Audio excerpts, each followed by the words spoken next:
Yeah, Black Light. We're gonna finish up on this one right here. This is part two. And then we're gonna have some comments on it.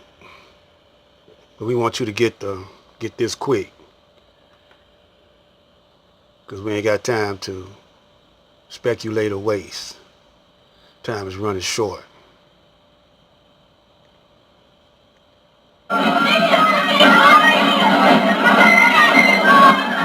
A sobering study of the signed treaties and charters between Britain and the United States exposes a shocking truth.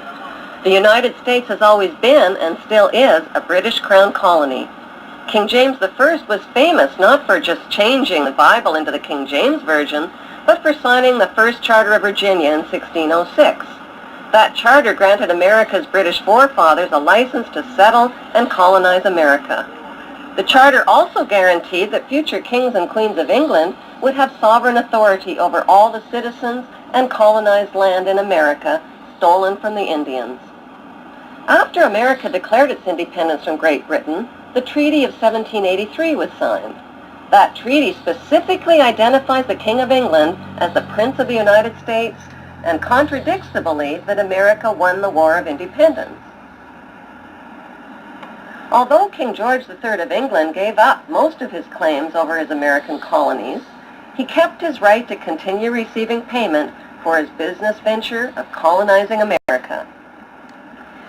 If America had really won the War of Independence, they would never have agreed to pay debts and reparations to the King of England. When Congress passed the 13th Amendment to the Constitution, the U.S. President was made subservient to the King of England. The 13th Amendment is called the Title of Nobility Amendment and forbids U.S. presidents and their officials from using royal titles like king or prince or baron. For some mysterious reason, the 13th Amendment, which was ratified in 1810, no longer appears on current copies of the Constitution.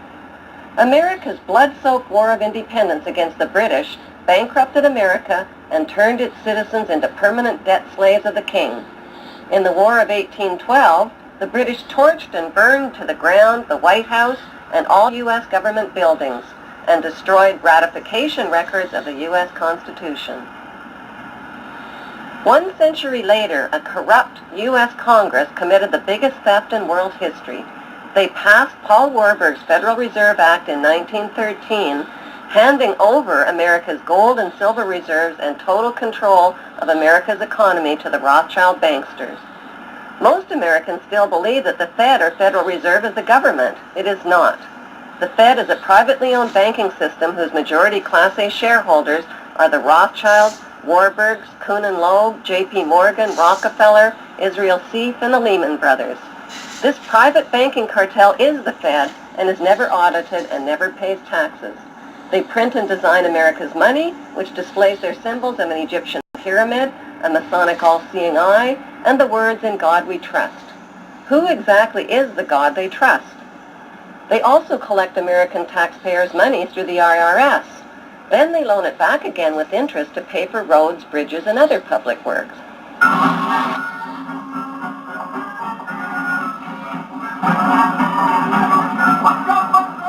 American presidents are handpicked and financed by these special interest power groups. Like George W. Bush, John Forbes Kerry, whose initials are JFK, is a member of Yale University's Skull and Bones Brotherhood. The Forbes part of John Kerry's name identifies his descendancy from Captain Robert Bennett Forbes, who was a drug runner for the Rothschilds' opium drug trade with China in the 1800s. Most U.S. citizens believe that the United States is a country and that the president is the most powerful man on earth. The United States is not a country. It is a corporation, and the president is president of the corporation of the United States. He and his elected officials work for the corporation, not for the American people. Since the United States is a corporation, who owns the corporation of the United States? Like Canada and Australia, whose leaders are prime ministers of the Queen and whose land is called Crown Land, the United States is just another Crown colony. Crown colonies are controlled by the empire of 3 city-states. At the center of each city-state is a towering, phallic-shaped stone monument called an obelisk that points skyward. In D.C. city-state, the obelisk, known as the Washington Monument, was dedicated to Freemason George Washington by the Freemason Grand Lodge of the District of Columbia.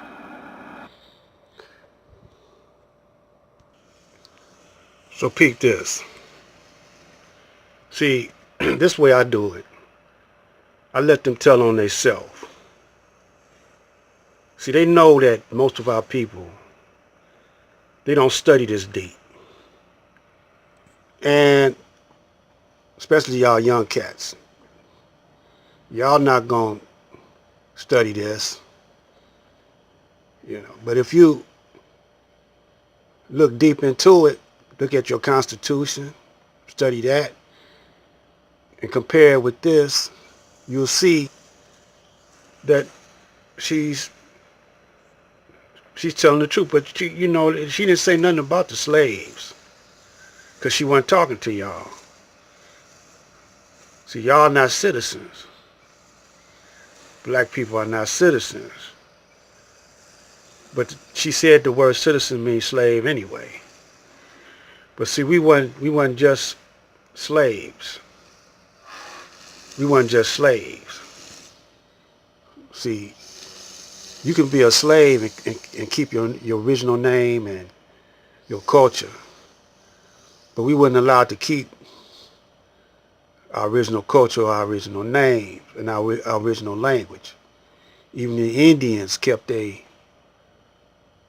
original culture, names. So we were special.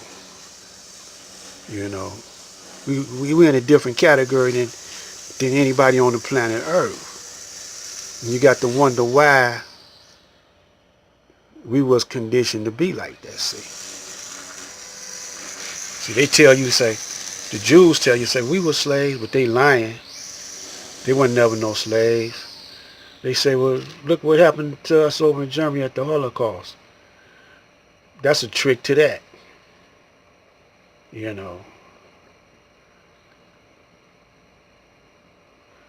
So, we're going to shut this down and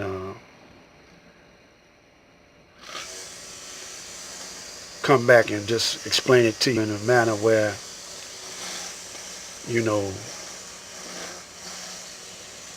that if you don't understand what kind of condition you in, you just, you must be kind of mental retarded or something, because can't nobody be that stupid. You're going to see some, that's why I don't look at my comments and whatever, because you got some people just that stupid. There's a time and place for everything, but now is not the time to be stupid. Because the more you ignore who you are and what kind of condition you in, the deeper you get into quicksand, and you ain't gonna never be able to get out. But now you got a little breathing room. It's time to